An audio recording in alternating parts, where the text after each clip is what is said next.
Tingnan nyo ito. Isang bukas na kanal sa sidewalk. May kahoy na ipinasak dito.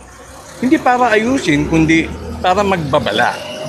At mapapansin nyo, tinakpan ang dulo ng asul na plastic sheet. Bakit?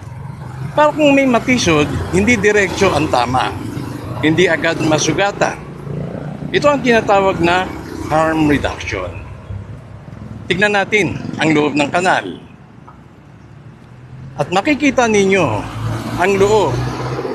Nandyan ang basag na tiles, may mga bubog ang itinapon dito.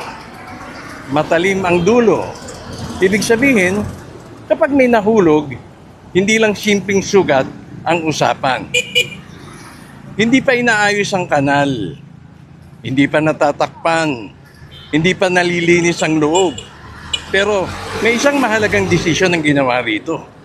May taong nakakita na may panganib at nagtanong, paano ko mababawasan ang pinsala kahit hindi ko pa kaya ayusin ang lahat? At narito nga, hindi nito tinanggal ang peligro. Hindi nito nilinis ang kanal para bawasan ang tsansa na may matamaan. Pero ang ginawa niya ay isang babala para mabawasan ang maaaring maging pinsala. Ganyan din ang prinsipyo ng vaping kumpara sa sigarilyo. Ganyan din ang clean needles kumpara sa sharing. Ganyan din ang seatbelt sa kalsada.